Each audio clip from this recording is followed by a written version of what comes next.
এদিকে বন্যা ও পাহাড়ি ঢলে আসলে কিশোরগঞ্জের বিভিন্ন হাওরের ফসলও পানিতে তলিয়ে গেছে। সেখানে বিভিন্ন নদীর পানি বেড়ে ঢুকছে হাওড় বিলে। এ নিয়েও বিস্তারিত তথ্য জানাবেন আমাদের আরেক সহকর্মী সালেক হোসেন রনি। আমরা যুক্ত হচ্ছি।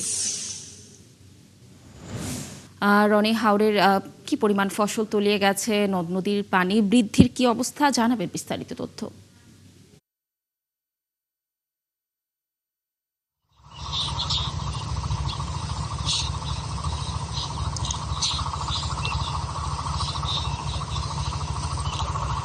লাবণী, এই মুহূর্তে হাওরে কৃষকদের কান্নার রোল চলছে। প্রায় নতুন করে আবারও 2 হেক্টর জমি পানির নিচে তলিয়ে গিয়েছে। সেই সাথে মোট জমির পরিমাণ দাঁড়িয়েছে 9,045 হেক্টর জমি ইতিমধ্যে পানির নিচে নিমজ্জিত আছে। এবং এখানকার যে ধান, সেই ধানগুলো খাওয়ার উপযোগী করার জন্য তারা যে চেষ্টা চালিয়ে যাচ্ছে তা দেখার মতো। এবং এখানে যে ধানগুলো তলিয়ে গিয়েছে তা কিন্তু কাটার জন্য নিরলস পরিশ্রম তারা চালিয়ে যাচ্ছে।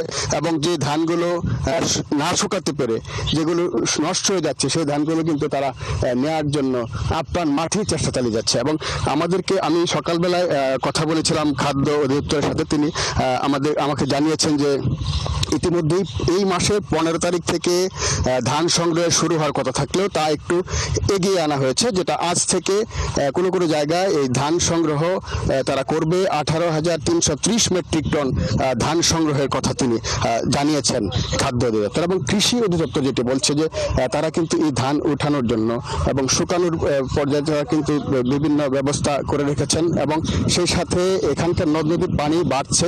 তবে একটু আসার খবর হচ্ছে, এখন সকাল থেকে এখন পর্যন্ত রাত থেকেও কিন্তু এখানে বৃষ্টিপাত হয়নি। আর যদি বৃষ্টিপাত এবং পাহাড়ি ঢল অব্যাহত থাকে তাহলে কিন্তু এই ধান নেওয়াটা খুবই কষ্টকর হয়ে যাবে এখানকার কৃষকদের জন্য।